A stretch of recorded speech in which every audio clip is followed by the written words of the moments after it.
जय श्री कृष्णा। राधे राधे। आज मैं आपको सुना रहा हूँ अधिक मास महात्म्य के 23वें अध्याय की कथा को। तो इस कथा को बड़ी ही श्रद्धा और प्रसन्न चित्त मन से सुनिएगा। दृढ़ धनवा राजा बोला, हे मुनियों में श्रेष्ठ, हे दीनों पर दया करने वाले, श्री पुरुषोत्तम मास में दीपदान का फल क्या है, सो कृपा करके मुझसे कहिए। तब श्री नारायण जी बोले, इस प्रकार राजा दृढ़धनवा के पूछने पर अत्यंत प्रसन्न मुनियों में श्रेष्ठ वाल्मीकि मुनि ने हंसते हुए विनीत अत्यंत नम्र राजा दृढ़धनवा से कहा।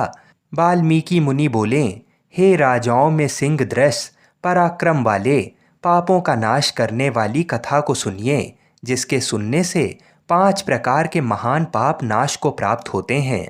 सौभाग्य नगर में चित्रबाहु नाम से प्रसिद्ध बड़ा बुद्धिमान अत्यंत बलवान राजा था। वह क्षमाशील, समस्त धर्मों को जानने वाला, शील रूप और दया से युक्त, ब्राह्मणों का भक्त, भगवान का भक्त, कथा के श्रवण में तत्पर, हमेशा अपनी स्त्री में प्रेम करने वाला, पशु पुत्र से युक्त, चतुरंगिणी सेना से युक्त, ऐश्वर्य में कुबेर के समान था। उसकी चंद्रकला नाम की स्त्री 64 कला को जानने वाली, पतिव्रता, महान भाग्यवती, भगवान की भक्ति को करने वाली थी। उसके साथ युवा चित्रबाहु राजा पृथ्वी का भोग करने लगा, बिना श्री कृष्ण के दूसरे देवता को नहीं जानता था।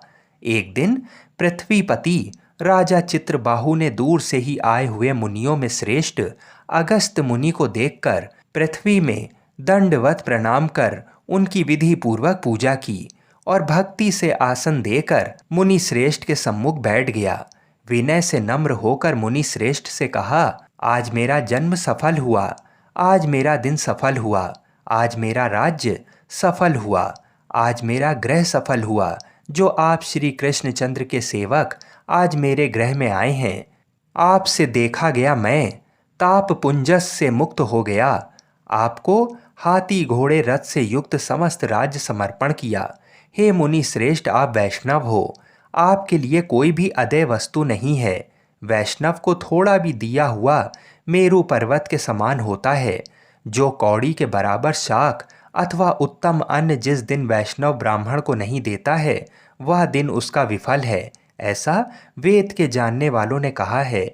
जो कोई द्विजाति विष्णु भक्त हो, वे सब पूज्य हैं। उनका वाणी मन कर्म से सत्कार करना चाहिए, ऐसा मुझसे गर्ग, गौतम, सुमंतु ऋषि ने कहा है। जब तक सूर्योदय नहीं होता तब तक तारागण की प्रभा रहती है।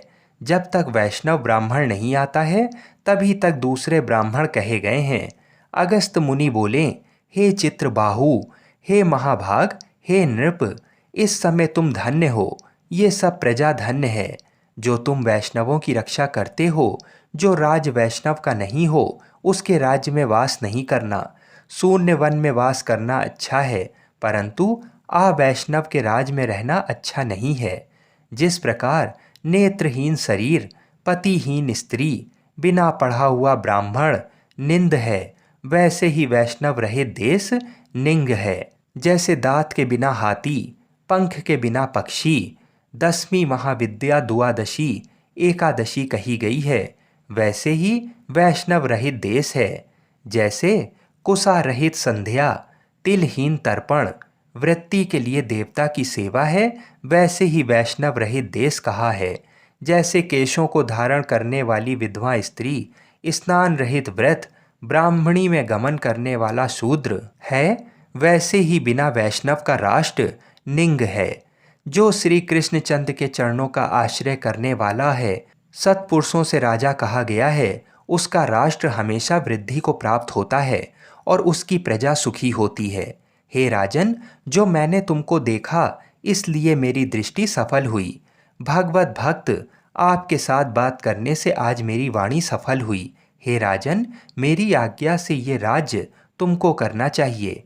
मैंने इस राज्य में तुमको प्रतिष्ठित किया, तुम्हारा कल्याण हो, मैं जाऊंगा। श्री नारायण जी बोले, इस प्रकार कहकर जाने की इच्छा करने वाले श्रेष्ठ मुनि अगस्त को चित्रबाहु राजा की पतिव्रता स्त्री ने परम भक्ति के साथ प्रणाम किया।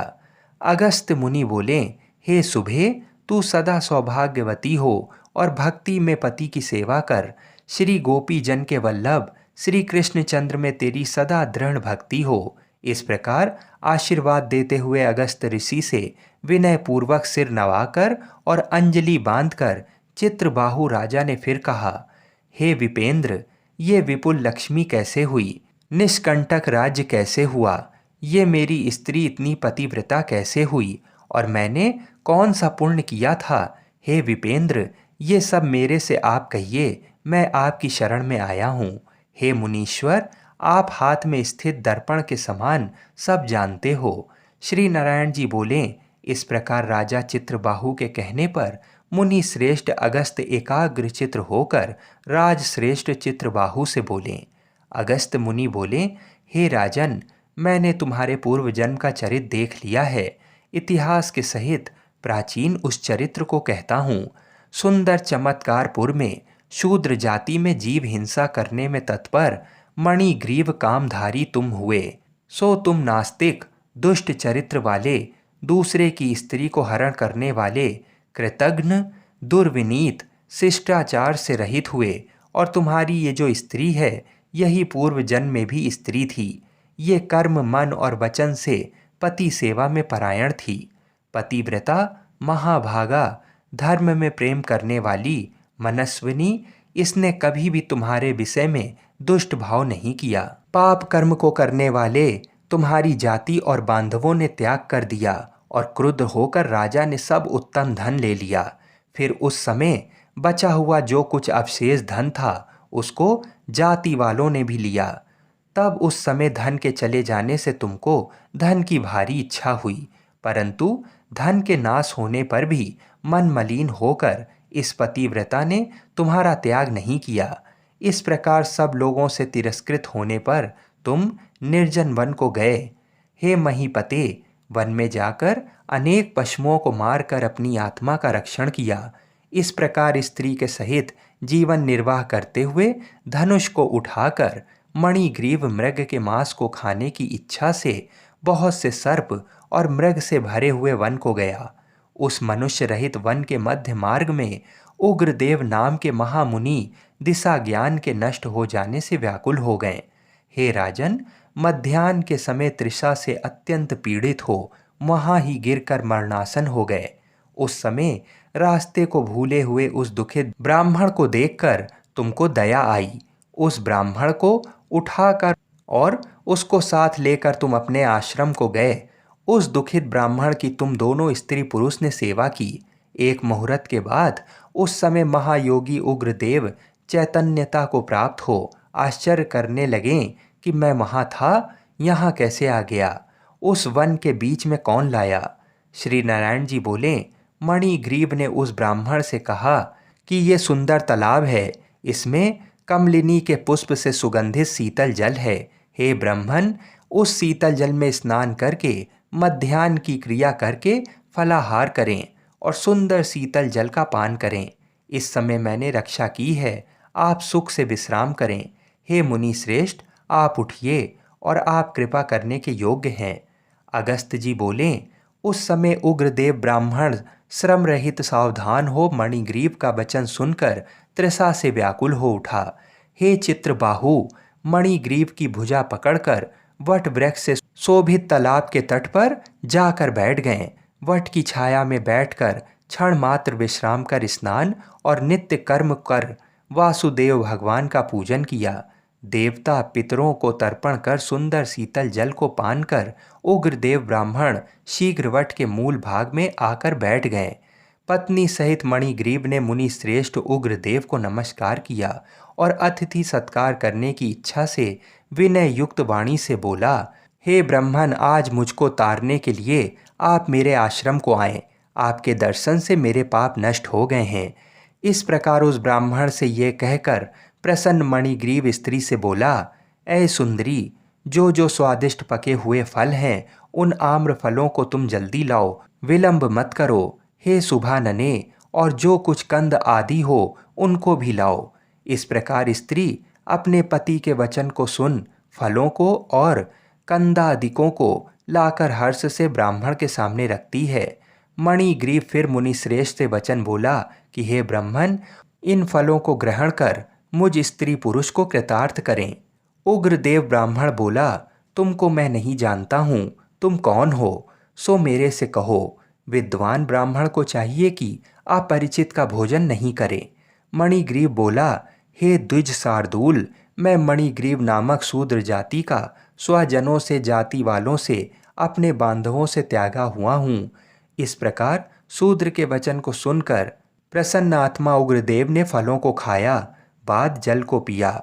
ब्राह्मण को सुख से बैठकर देखकर मणिग्रीव उग्रदेव ब्राह्मण के पैरों को अपनी गोद में रखकर दबाता हुआ फिर वचन बोला, हे मुनि श्रेष्ठ, आप कहाँ जाएंगे? इस निर्जन जल रहित हिंसक जंतुओं से भरे दुष्ट वन में कहाँ से आए हैं? उग्रदेव बोला, हे महाभाग, मैं ब्राह्मण हूँ, प्रयाग जाना चाहता हूँ। इस समय रास्ता न जानने के कारण भयंकर वन में चला आया हूँ। उस जगह थकावट और प्यास के कारण क्षण भर में ही मरणासन हो गया। बात तुमने मेरे को प्राण दिया।